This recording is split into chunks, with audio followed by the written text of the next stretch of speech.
Olá, queridos, a paz do Senhor, você está no ADEC TV e hoje no quadro Lições Bíblicas. Hoje nós vamos estudar a lição de número 5, o Deus Filho. O texto áureo está no Evangelho de Mateus, capítulo 17, e a parte B do versículo 5 está escrito assim: Este é o meu Filho amado em quem me comprazo, escutai-o. Verdade prática: Jesus Cristo, o Deus Filho, é a revelação plena do Pai, centro da revelação divina e o único mediador entre Deus e os homens. A leitura bíblica em classe está no Evangelho de Lucas, capítulo 1, versículos 31, 32, 34 e 35. E ainda Evangelho de Mateus, capítulo 17, versículos de 1 a 8.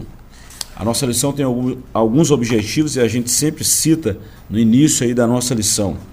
E o objetivo dessa lição, os objetivos são esses. Primeiro, explicar a concepção virginal e a deidade absoluta de Jesus. Segundo, mostrar a centralidade de Cristo como cumprimento da lei e dos profetas. E terceiro, enfatizar a exclusividade de Cristo como o único mediador e salvador. Professor Joás, presbítero Edivaldo, está comigo aqui nessa oportunidade de falarmos aí da lição de número 5. Estamos vindo aí de 4 lições muito boas. Estamos falando da Santíssima Trindade, é o tema do nosso primeiro trimestre de 2026 e chegamos à lição 5. Deixa eu só dar uma recapitulada aqui. A primeira lição, o mistério da Santíssima Trindade. A lição de número 2, o Deus Pai. O Pai enviou o Filho, a lição de número 3. A paternidade divina foi a lição do último domingo. E a lição do próximo domingo, o Deus Filho. Bom, nós vamos entrar agora, pelo menos aí, em 3 lições, a lição 5, 6 e 7, falando especificamente da obra do Filho. Primeiro, agora nós vamos mostrar ele, o Filho, né?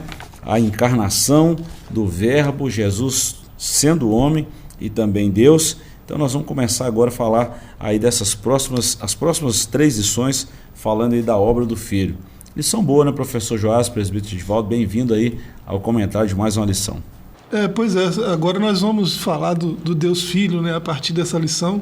E nas próximas lições aí vamos falar dos atributos, né, do Deus Filho, vamos falar da sua exclusividade, né, na obra da redenção, da sua exclusividade como mediador, né, vai ser a primeira lição, né, dessas que vão tratar do Deus Filho, né, vai ser muito bom, muito bênção. Presbítero Edivaldo, são assuntos muito complexos, né, assunto complexo demais. Nós estudamos na lição passada, né, até mesmo essa complexidade do verbo, da encarnação. O pastor César, no último evento que nós tivemos no Tempo Central, ele falou um negócio muito importante, nós falamos isso lá no Limoeiro, muito importante, que o que nós conhecemos de Deus é o que Deus revelou através da sua palavra. E o objeto de estudo é a palavra de Deus. A nossa mente, né, é impossível de falar assim, eu conheço de Deus. Conheço o que Deus revelou. Deus não é objeto de estudo. Né? Nós acreditamos pela fé. O que está revelado, sim. E mesmo o que está revelado tem uma complexidade imensa da gente entender. E nós aceitamos pela fé, né? Estudamos também, né? É um prazer poder voltar, pastor, professor Joás, a esse estudo tão instigante, né, que é a pessoa de Deus, a pessoa do Filho, a pessoa do Espírito. E falar da pessoa do Filho, da pessoa de Jesus, historicamente falando, é muito fácil, porque há evidências do Jesus histórico. Nós vemos aí os grandes impérios, Alexandre, Império Otomano, com o seu líder, vemos aí o Império Assírico, tantos impérios que passaram, né, e tiveram os seus líderes proeminentes, e a história mostra que realmente esses homens existiram. E o Jesus histórico, ele é muito aceito. Há uma concordância histórica, geográfica, intelectual da obra do Jesus histórico, dos ensinamentos de Jesus. Ninguém discorda de que Jesus, ele fez com que existisse um tempo antes e depois dele. Isso é inegável, a história mostra isso. Mas nós vamos falar agora do Filho de Deus, do Jesus divino. Aí que realmente nós precisamos de usar da palavra do Senhor usar de fatos acontecidos na vida do Jesus histórico para relembrar as pessoas e apontar que Jesus ele é o Verbo encarnado, né? Que ele é o Jesus histórico, mas também ele é o Jesus divino. Daí a complexidade, professor Joás, e muitos levantes ao longo de toda a história, bem nos primórdios, lá no início da igreja primitiva, por exemplo, os gnósticos, né, que tinham uma série de fatores que ensinavam e distorciam a palavra de Deus, e daí os próprios apóstolos, né, João, por exemplo, foi um dos que mais combateu isso aí, desde a sua época, e depois veio os concílios, reparando algumas coisas aí, e daí a necessidade de estudar, né? As grandes heresias, né, da história da igreja, a maioria delas é por conta dessa pessoa do Filho, né? Sua divindade, sua humanidade plenas, né? Como que pode uma pessoa ser 100% uma coisa e 100% outra coisa? Então é 200%. Na nossa lógica, não tem muito amparo na nossa lógica, né? Mas a gente tem os fatos, a gente tem as palavras das testemunhas oculares, né? Testemunhas assim que pessoas como Tiago, por exemplo, né, que viveu a vida inteira menosprezando a pregação do irmão, né, olhando para o irmão com desconfiança, né, que é isso, ele cresceu comigo, agora está falando que é Deus, né? E depois ele dá outro testemunho, porque ele viu o Filho ressuscitado, ele viu, né, aquelas marcas lá, né, não sei se ele fez como Tomé, quis tocar também, né, a gente não tem essa informação, mas a gente tem o testemunho, né, e como o testemunho do Tiago, tem muitos outros, então com base nesses testemunhos, né, que estão registrados na Escritura, e por isso a importância de uma teologia bíblica, né, porque teologia é muito bom, né? O que os grandes teólogos dizem é muito bom, mas antes disso a gente vai para a Bíblia, o que a Bíblia diz, né? Então a Bíblia diz que ele é plenamente homem, que ele é plenamente Deus, né? Que ele é eterno como o Pai, né? Que ele é Deus como o Pai, da mesma categoria, da mesma substância, da mesma essência, né? Então a gente se firma na Escritura para dizer essas coisas que a gente diz sobre o Filho, né? Bom, nós já demos uma introdução sobre esse tema maravilhoso dos filhos. Eu já quero passar direto para a gente ganhar tempo, falar do capítulo 1 e a divindade do Filho. E esse capítulo está subdividido em 3 tópicos. Primeiro, a concepção original de Jesus. Segundo, a deidade absoluta do Filho. E terceiro, os atributos divinos de Jesus. Eu vou ler aqui 3 subtópicos aqui, bem, 3 parágrafos, e a gente comenta todo esse capítulo aí. A concepção do Senhor Jesus foi um ato miraculoso. Sobre isso, o anjo Gabriel explicou à Virgem: descerá sobre ti o Espírito Santo, e a virtude do Altíssimo te cobrirá com a sua sombra. Lucas capítulo 1, versículo 35. O texto afirma que Jesus seria concebido pela ação do Espírito Santo e pela sombra do poder de Deus. A expressão sombra, do grego, é episkiazo, refere-se à presença divina. É a mesma referência de Êxodo 40, 35. Assim, o Espírito Santo está vinculado à sombra da virtude, do grego aí, dinamis, que é muito legal a gente estudar isso aí também, ou seja, ao poder de Deus. A deidade absoluta do Filho, o Senhor Jesus Cristo é desde a eternidade o único Filho de Deus e possui a mesma essência e substância do Pai. Antes de nascer em Belém, o Filho já existia eternamente com o Pai. No princípio era o Verbo estava com Deus e o Verbo era Deus. Teve uma confusão aí na lição anterior, que muita gente não entendeu aquela palavrinha lá, gerado, né? Nós temos que entender isso aí também. E é por isso a necessidade de falar disso aqui. E por fim, os atributos. Entre eles, né, a pessoa, como segunda pessoa da Trindade, particularmente, eu não gosto dessa nomenclatura aqui, segunda pessoa. Parece que é inferior à primeira. E eu não acho muito legal essa colocação. Mas dentro a pessoa aí de Jesus, né, ele possui todos os atributos essenciais da divindade. Entre eles citamos eternidade, imutabilidade, onipresença, onisciência, onipotência, que são atributos comunicáveis de Deus e outros não comunicáveis, né? Então, qualquer que negar um desses atributos é negar a essência do Evangelho. Então vamos lá. Professor Joás, presbítero Edivaldo, a concepção virginal de Jesus.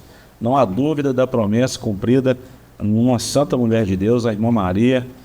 Muitos criticam, falam mal e falam não tendo conhecimento, professor Joás, que é uma santa mulher de Deus, uma mulher que Deus escolheu para que dela viesse o Salvador do mundo, viesse o nosso Salvador Jesus. E Jesus foi concebido pelo Espírito Santo, mas Deus usou aquela mulher de Deus, aquela santa mulher, e do ventre dela, claro, gerado pelo Espírito Santo, nasceu Jesus. Isso é fato. É aquilo que eu falei no início, né? A questão do Jesus histórico, Jesus nasceu, isso é um fato. Agora, como Jesus nasceu? Que é uma questão teológica e uma questão de fé. Você crê que ele foi obra do Espírito Santo. O Espírito Santo envolveu o ventre da irmã Maria e fez com que Jesus fosse gerado. Aí é o Jesus homem. Aí por que a palavra gerado? Porque não tem como a gente explicar o milagre da concepção de Maria. Aí a gente usa um termo que é o termo gerado. Por que o termo gerado? A Bíblia fala da geração do filho pelo pai, mas não no sentido de um início temporal, ou seja, não é um início, ele não nasceu ali no ventre de Maria. Ele já é o filho desde a eternidade, como na lição passada eu disse que o pai era pai desde a eternidade, como o Espírito é Espírito Santo desde a eternidade. A geração do filho é um mistério que transcende a compreensão humana, a gente precisa entender isso. Isaías 53:8, João 1:18. A geração do filho é uma expressão da natureza divina de Deus, que é amor e comunhão. 1 João 4:8, 2 de Pedro 1:4. Então, quando a gente vai olhar esses versículos na Bíblia, vão corroborar por um milagre, porque o nascimento de Jesus é algo milagroso. Aí como é que eu vou explicar um milagre? Se eu explicar um milagre, deixa de ser milagre. Então, tem coisas que a gente crê pela fé. E isto é a concepção virginal de Jesus, o nascimento de Jesus. E a Bíblia diz que aquele que não confessa que Jesus veio em carne é o espírito do anticristo.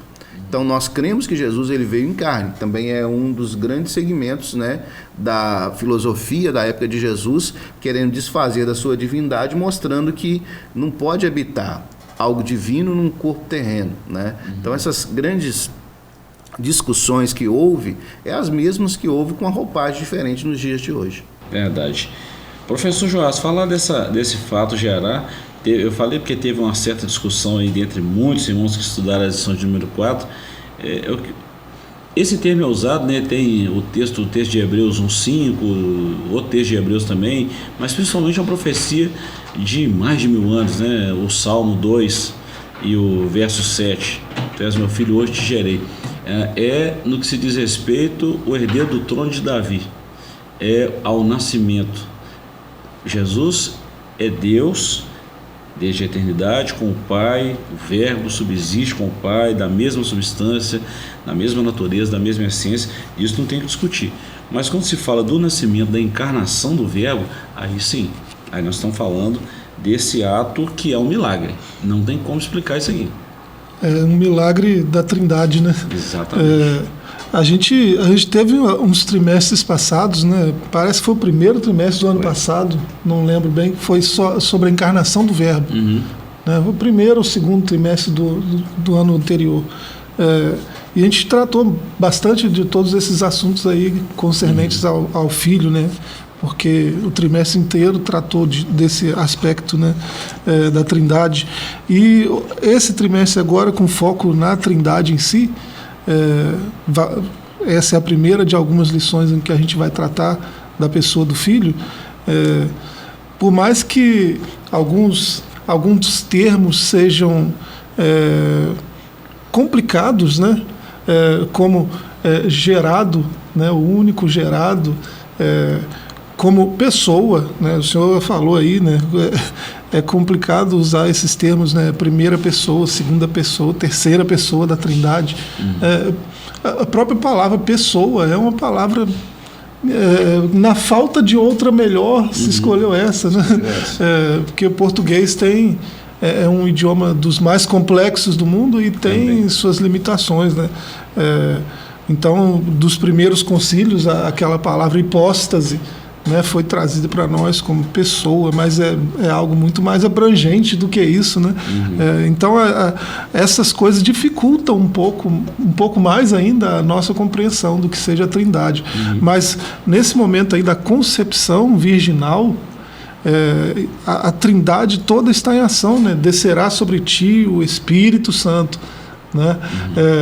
E aí fala dessa sombra do Espírito que envolve, né, aquela jovem moça, né? E essa sombra remete ao tabernáculo, remete àquela Shekinah que estava presente lá, né? Aquela glória de Deus que era até palpável, né? O peso da glória, né? Então remete ao tabernáculo, ao templo, né? E o poder do Altíssimo é o Pai, né? O poder do Altíssimo. Então você vê o Filho que ele se disponibiliza, né? Ele se coloca nessa situação de voluntariedade. Eu vou, né? Essa obra da redenção é para mim, eu me disponibilizo. Mas você vê o Pai que envia, né? E você vê o Espírito envolvendo aquela jovem, né? Trazendo essa presença inteira da Trindade, né? Para essa obra que está para acontecer, né? Da geração, né? Uma geração miraculosa do Filho, né? O Eterno entrando no templo, se prendendo ao tempo, né? O Eterno entrando, invadindo a realidade temporal, né? E fazendo parte da nossa história, se tornando um de nós, né? Isso é realmente incompreensível, mas é o que é, né? Essa é a verdade da encarnação, né? O Verbo se fez carne e habitou entre nós. É o texto de João, capítulo 1, né? E nós vimos a sua glória, né? Glória do unigênito, é o termozinho que causa alguns problemas, porque lá nos primeiros concílios, né, o entendimento de Gênese ali, né, unigênito, né? O entendimento ali era com relação ao Verbo, que era gerar, né? Mas com mais exegese, com mais busca, com mais, né, compreensão até de textos clássicos, né, de filósofos romanos e coisas assim, filósofos gregos, né, percebeu-se que aquela monogênese ali, né, pode estar se referindo, o termo gênese pode estar se referindo ao substantivo, que é único, que é tipo, né? Único do tipo, único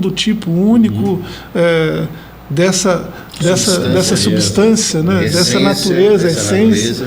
Então, em vez de único gerado, seria único desse tipo, dessa natureza, dessa substância, né? Então, mas as duas coisas são verdade. E a mesma aplicação quando Jesus diz assim, né? Eu tenho que ir, porque se eu não for, o Espírito não pode vir. Mas eu vou rogar ao Pai que envie o mesmo. Aí entra essa mesma essência também em relação ao Espírito. A gente vê da mesma essência. O Paráclitos. É legal. Olha bem, professor, você falou isso aí e é muito bom a gente estar falando isso aí. É algo que já foi debatido. E nós não estamos falando por teólogos assim que acham que é assim. Nós estamos falando do primeiro concílio, por exemplo. Teve o Concílio de Jerusalém, né? O primeiro para discutir a questão ali de Atos 15, a questão da circuncisão ou não, os gentios, a igreja, a expansão da igreja, mas depois a gente vai ver em 325 o Concílio de Nicéia, e depois mais para frente um pouquinho o de Calcedônia em 451, e teve outros mais, mas foram 5, salvo engano. Mas o primeiro lá de Nicéia tem uma expressão muito interessante, se tratando do Filho, Deus de Deus. É muito legal a gente trazer isso à mesa. E nós estamos falando aqui que se reuniu todos os bispos da época, gente inteligente, que voltado aos estudos, estava bem próximo do original, bem próximo ali ainda da igreja primitiva. Diferente de nós hoje em 2026, falar de uma coisa que está lá em 325, está bem próximo aí dos pais da igreja e tudo mais. Sim. Isso tem que levar em consideração. Ou seja, é algo que não foi tirado de trás da orelha. Isso demorou muito tempo para chegar nesse equilíbrio aí. Então, isso aí está claro. Sobre a deidade absoluta, nós falamos também, né, exatamente dessa época que foi discutida uma situação foi rebatida a situação do gnosticismo, e deixa eu só ler um negócio aqui, né, gnose é igual a conhecimento, e eles tinham algumas teorias, né, que eles ensinavam, dentre elas a salvação é pelo conhecimento secreto, uma outra coisa, a matéria é má, o espírito é bom. O Deus Criador não era o Deus Supremo. O Deus do Antigo Testamento tinha um outro nome, Demiurgo, e o Deus verdadeiro era um ser distante e puramente espiritual. Olha a doideira. Então aí, o que eles falavam? Negavam a deidade de Cristo. Eles não acreditavam que Jesus é Deus, acreditavam na humanidade, mas Deus não. Eles negavam que Deus criou, né? Negavam que Deus criou tudo de bom, negavam que Jesus veio em carne e negavam a salvação pela graça e distorcia quem era Deus e criavam uma elite espiritual. Então, olha o tamanho da heresia em relação a Jesus. Paulo falou aos Coríntios, salvo engano, que Jesus foi visto por mais de 500 irmãos, dos quais muitos ainda estavam vivos. Testemunhas oculares vivas, testemunhas presentes ali. O que discutir sobre isso, professor Joás?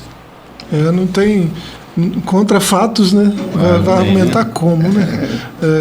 Então, é por isso que no começo aqui, acho que foi até o Edivaldo que ressaltou isso, né? Ninguém mais discute, né? Que a impossibilidade de um Jesus histórico, ninguém mais é louco de vir com essa tese, porque, né, isso já é superado, né? Há pouco tempo atrás tinha muita gente discutindo se Jesus existiu mesmo, mas não é mais uma discussão válida, né? Porque os fatos estão aí, as provas são inúmeras. Há mais evidências históricas de que Jesus existiu do que Alexandre. E olha a importância de Alexandre. Né? Então, assim, tem que argumentar o Jesus histórico. Né? Verdade. E nós estamos falando aqui de coisas aí da arqueologia, por exemplo, da história, geografia, são ciências que estudam os comportamentos humanos, da filosofia e muitas outras, antropologia, muita coisa aí. Há muito mais evidências da existência de Jesus do que de Alexandre o Grande, de César, de Gengis Khan e muitos outros guerreiros aí. Bom, sobre a deidade também está muito claro. Os atributos divinos de Jesus, professor, e Edivaldo, nós comentamos aqui em lições passadas aí que Jesus também os mesmos atributos, as mesmas prerrogativas, e em alguns pontos ele usou, por exemplo, no Monte da Transfiguração, que é o texto da nossa lição. Foi claro isso, não tem como negar. Não tem como. Jesus é eterno, né? Ele é Senhor do tempo, ele é o Pai da eternidade, né? Um dos nomes de Jesus é esse. Né? Ele é onipresente, né? Ele está em todos os lugares. Ele disse isso encarnado, né? O Filho que está no céu, né? Ele disse isso encarnado, de que ele estava em carne, mas também estava lá, né? Junto ao Pai. Ele é onipresente, ele é onisciente, ele sabe, ele tem todo o conhecimento de tudo. Né, em todas as eras, todos os tempos, né, e há registros disso também. Então, em breve, né, essa realidade, o que é a realidade hoje, nem sempre foi assim, né, de que é indiscutível, né, a historicidade de Jesus, em breve será indiscutível a deidade de Jesus também. Né, isso está escrito também, né? Todo joelho se dobrará, toda língua confessará que Jesus Cristo é o Senhor, né? Para a glória de Deus. Então, isso também será, isso que nós estamos discutindo aqui é a deidade de Jesus. Né? Ele é Deus? Ele é onipresente, onipotente, eterno, né? Imutável. Né? E ele é Deus. Isso um dia vai ser indiscutível também. Né? Um dia todos vão... Se alguns dos discípulos tiveram dificuldade de entender o Jesus Deus, eu imagino Pedro, Tiago e João, depois da transfiguração, eles não tiveram dúvida nenhuma. Mas imagina Filipe, quando Jesus está dando aquele sermão em João 14, né? Falando que ele vai preparar lugar, coisa e tal, e depois ele fala, eu e o Pai somos... Aí Filipe pergunta, mas mostra-nos o Pai. Mas você está me vendo, você está vendo o Pai. Ou creia, pelo menos, então, pelos sinais que você está vendo, Felipe. Aí ele vai dizer dos sinais, né? Então, a própria história, como é que um homem natural vai dizer ao vento para ele ficar calmo? Vai dizer ao mar? Como é que um homem natural vai andar por cima de um mar agitado? Então, assim, como é que um homem natural ele vai ter poder sobre os demônios? Ele vai ter poder sobre a morte, né? Então, assim, a próprio Evangelho, se você lê o Evangelho sem restrição, com o coração aberto, né? Com intenção de querer conhecer, o próprio Evangelho vai revelar o Jesus tanto humano como o Jesus divino e os seus atributos. São as evidências, né? E eu fico pensando muito depois, assim, já pensei isso muito mesmo, algumas vezes, depois da partida de Jesus, depois da morte, a ressurreição e a ascensão de Jesus, é o que os discípulos viram e lembrando das palavras finais de Jesus nos evangelhos. Eu vou estar com vocês todos os dias, cooperando na obra, e vocês vão ver sinais, vocês vão fazer sinais maiores do que eu fiz, e coisas semelhantes. Não tem, contra fatos não tem argumento, então não tem jeito. Eles viram, eles fizeram, em nome de Jesus. Então é isso aí. Bom, nós vamos para um pequeno intervalo, voltamos já já com o segundo bloco dessa lição, que é muito boa. Não sai daí, voltamos já já.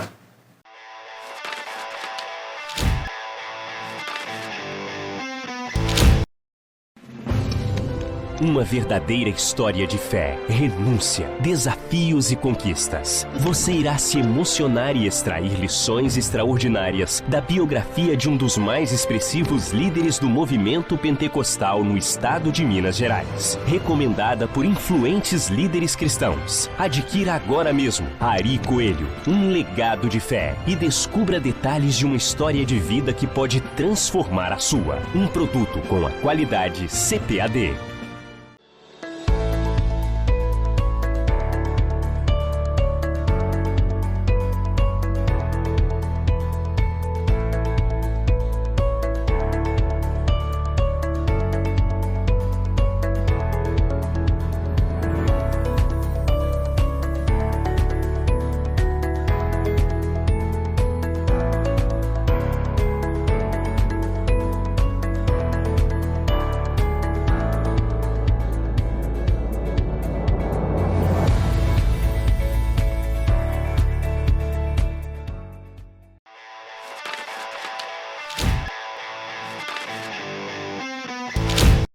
Estamos de volta com o seu ADEC TV, estamos falando da lição de número 5, estamos falando hoje do Deus Filho. O ponto 2 aqui da nossa lição é a centralidade do Deus Filho. No primeiro bloco nós falamos da divindade do Filho, esse assunto já está, vamos falar assim, entendido, né? Não é de hoje que a gente está discutindo sobre esse ponto, e agora a gente vai falar da centralidade do Filho.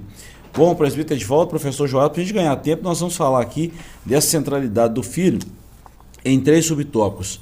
Ponto 1, a glória sobrenatural de Jesus. Ponto 2, o testemunho da lei e dos profetas. E ponto 3, a aprovação do Pai.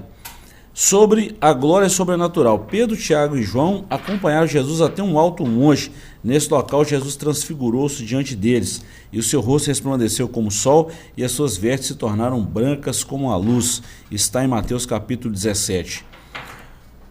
Foi o primeiro momento assim sobrenatural com eles, assim, dessa transfiguração, eles viram, tá? Eles viram. Claro que Jesus tinha feito outros milagres, mas esse aqui ficou marcado na vida deles, né? Sem dúvida.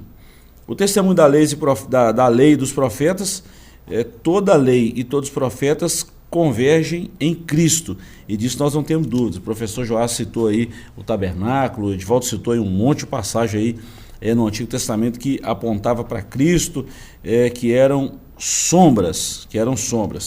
Agora, a aprovação do Pai, a transfiguração atinge seu clímax com a voz audível do próprio Pai. Eis que uma nuvem luminosa os cobriu, e da nuvem saiu uma voz. A voz vinda da nuvem, símbolo da presença de Deus, está lá em Êxodo 3:21, já falou isso também, ecoou as palavras já proferidas no batismo de Jesus: esse é o meu Filho amado, em quem me comprazo. Essa repetição é significativa. O Pai confirma que Jesus é o seu Filho eterno, não apenas em missão redentora, mas em natureza divina. E só a sinopse desse capítulo 2 aí, na transfiguração, Cristo é confirmado pelo Pai como centro da revelação e cumprimento da lei e dos profetas. Professor Joás, nós vemos aí 3 subtópicos, né? A glória sobrenatural de Jesus, testemunho da lei e dos profetas e a aprovação do Pai. Outra coisa que não tem que discutir, a centralidade de Jesus. Tudo converge em Cristo, toda a Bíblia converge em Cristo, não tem dúvida disso. Mateus 17, né, que fala dessa transfiguração aí, a palavra, né, transformado em outra forma, né, mudou em outra forma, né, ele se transformou diante daqueles 3 homens, né, e aí veio o mesmo testemunho do Pai, né, que houve no batismo. Só que agora, né, além do testemunho do Pai, tem esse testemunho ocular dos 3, né? Tem 3 pessoas agora testemunhando, né? Ouvindo o Pai dizendo o que está dizendo e vendo, né? Cristo transfigurado, como se tivesse tirado o véu, né? Ele é o sol da justiça, né? Ele disse isso lá em Mateus 4, né? E agora essa glória que estava coberta, né, que estava velada, ela é descoberta diante deles, eles veem seu rosto brilhando como um sol, né? A visão que eles tiveram, com certeza, foi bem mais profunda, bem mais estarrecedora do que aquelas pessoas tinham quando Moisés descia do monte, né? Repleto dessa mesma glória, né? E era impossível olhar para o seu rosto, porque brilhava como o sol. Ele pegou o hábito de cobrir, né, o rosto quando descia, e o escritor aos Hebreus dedura um pouco, né, Moisés dizendo, cobria porque já não tinha, né, a glória já tinha desvanecido, né? Mas, de fato, eles ouviram o testemunho do Pai de novo, né? Eles viram com os próprios olhos a glória do Filho, né? E esse testemunho atravessou o tempo e nos alcançou, né, para que a gente não tenha dúvida, né, de que essa glória divina, né, que o Pai tem e o Filho também tem, né? Ele é o Filho de Deus e ele é Deus encarnado. Tantos detalhes nessa transfiguração, presbítero Edivaldo. Um ponto que eu fico curioso, que toda vez que eu leio Mateus 17 vai estudar, é o seguinte: Pedro, Tiago e João viveram em uma época muito diferente de Moisés e Elias. E eles afirmaram, Moisés e Elias. Não precisa de ninguém falar para eles que era Moisés e Elias. É outro ponto da eternidade também. A questão é a seguinte, a questão é que eles viviam dentro de um contexto do povo hebreu. Dentro de um contexto do povo hebreu, eles ouviam as histórias de Elias, ouviam as histórias de Moisés.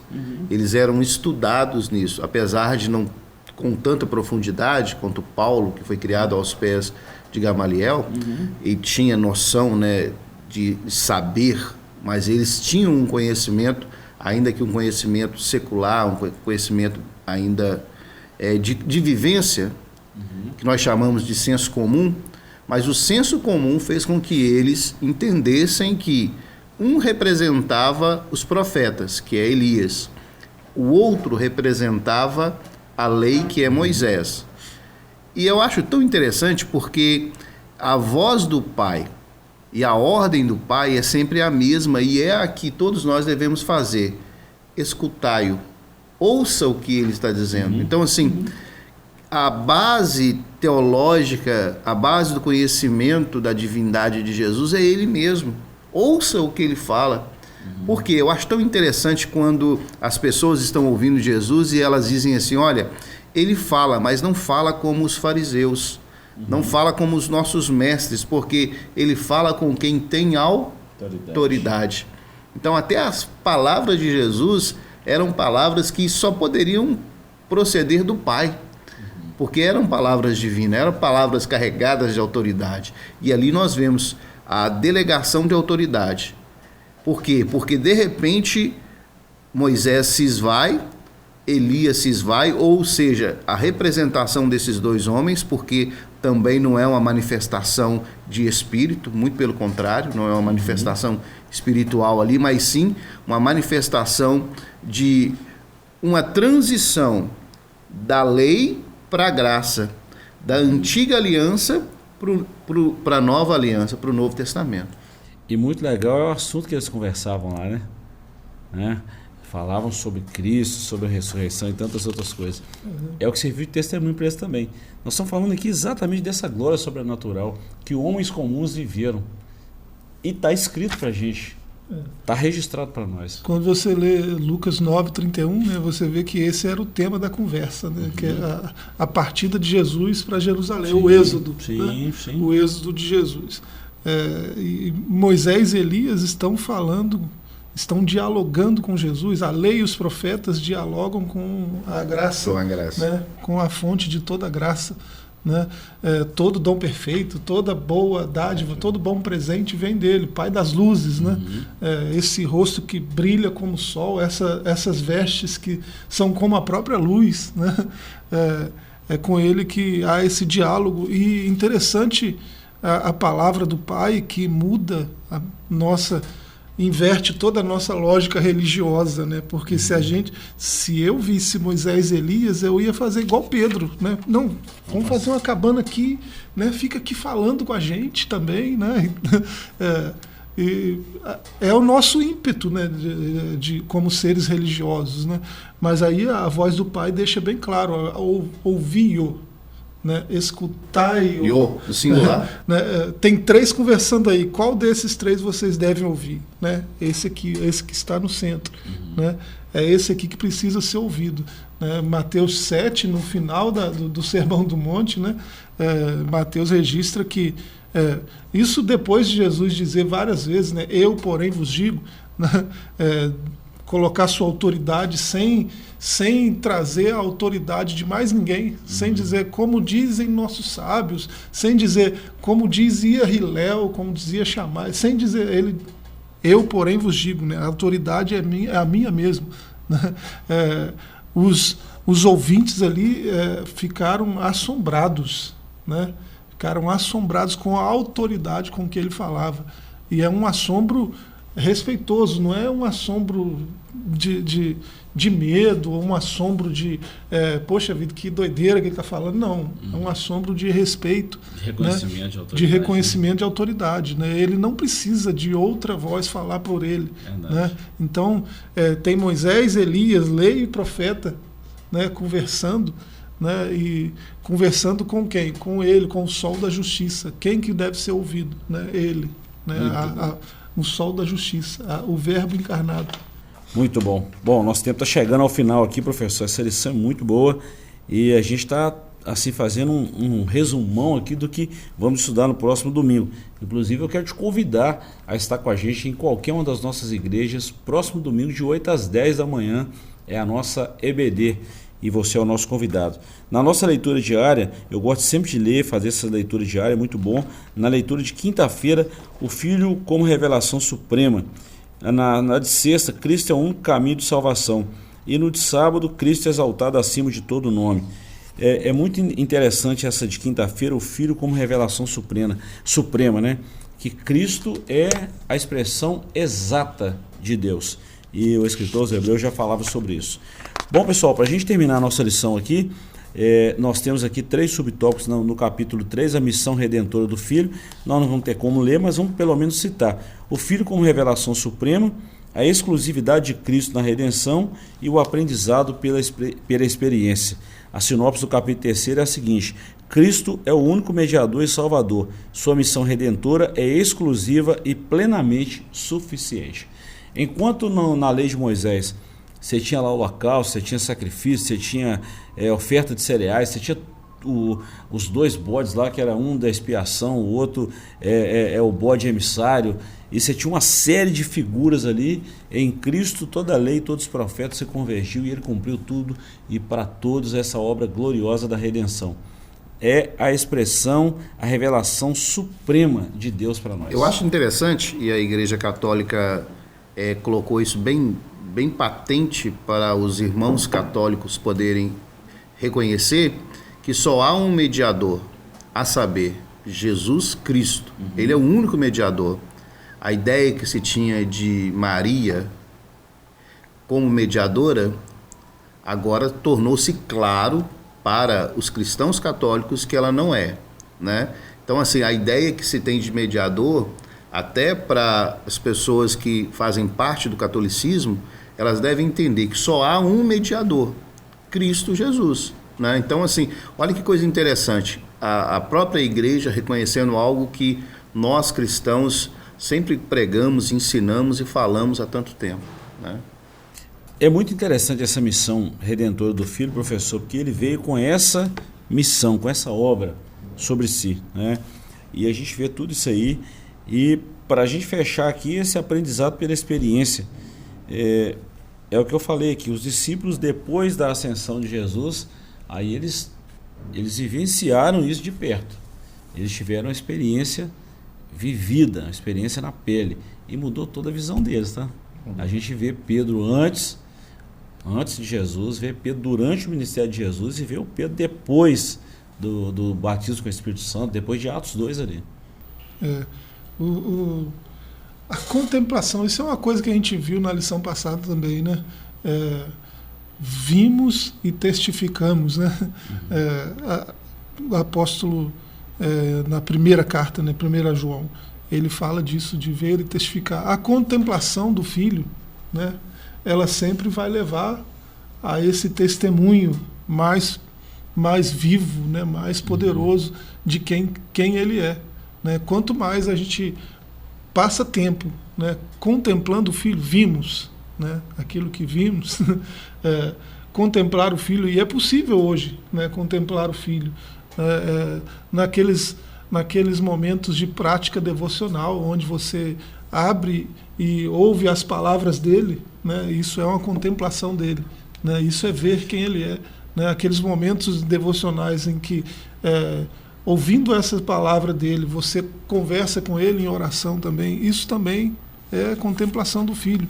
E quanto mais a gente passa tempo contemplando, né? Quanto mais a gente investe tempo para ver o Filho, a gente testifica do Filho, né? Às vezes até sem falar, as pessoas vão perceber, né, que você passou tempo com ele, né? Então, isso é um testemunho, né, poderoso da revelação suprema do Filho, né, que é o tema. Falando, até me fazendo lembrar do próprio Pedro, né? Quando Pedro nega Jesus, a negação de Pedro dá uma característica de que ele andava com Jesus, porque ela falou, você andava com ele, você é um deles, você se parece com ele, porque você fala como um deles, né? Então, assim, andar com Jesus, a experiência faz a contemplação, faz você ser parecido com ele. Então, quanto mais, através das Sagradas Escrituras, da reflexão da palavra, de uma vida piedosa, segundo a palavra, você vai se parecendo mais com o seu Criador. E é interessante que nós vamos ver, né, que a igreja, os primeiros cristãos vão ser chamados de cristãos porque eles se comportavam como Cristo. Lá em Antioquia eles vão ser chamados de cristão. Por quê? Eles não se intitularam cristão. As pessoas olhavam para eles e diziam, olha, vocês são cristãos, porque vocês se comportam como Cristo se comportou. Isso é maravilhoso. São pequenos cristos, né? Pedro disse lá em Atos 4:12, a partir do verso 12, né, na pregação dele, ele disse dessa exclusividade, né, da obra redentora, da intercessão, essa exclusividade de Cristo. Ele fala assim, não vai dar tempo de comentar, mas eu vou ler, né? Não há salvação em nenhum outro, né? Negação total, né, de qualquer outro meio, né? Não há salvação em nenhum outro, porque debaixo do céu também amplitude total, né? Não tem lugar nenhum onde você encontra algo parecido com Cristo, né? Debaixo do céu não existe nenhum outro nome dado entre os homens, principalmente entre nós, né? Moisés, Elias, qualquer outro nome que você citar, né, não tem o mesmo alcance que esse nome de Cristo, né, pelo qual importa que sejamos salvos. Então, Atos 4:12, né, a declaração de Pedro, que reforça isso que nós estamos falando aqui, né, e é com base nisso, né, que nós estamos falando o que estamos falando. Né? Não tem outro nome, não tem outro mediador, não tem outro salvador, não tem outro redentor, né? Ele é o caminho e ele não admite pedágio. Né? Ele é o caminho, e é só ele é o único exclusivo, caminho, né, para a salvação. Vamos encerrar citando aquele texto do primeiro capítulo de João, né? E o Verbo se fez carne e habitou entre nós. Isso. Né? E vimos a sua glória como a glória do unigênito do Pai. Professor Joás, obrigado. Presbítero Edivaldo, obrigado. Nós ficamos por aqui, agradecemos a você pela companhia e reforçamos mais uma vez o convite para você estar conosco nas nossas igrejas, em qualquer uma das nossas igrejas, no próximo domingo, de 8 às 10 da manhã. Deus te abençoe e voltaremos na próxima semana com mais uma lição. Até lá, um forte abraço.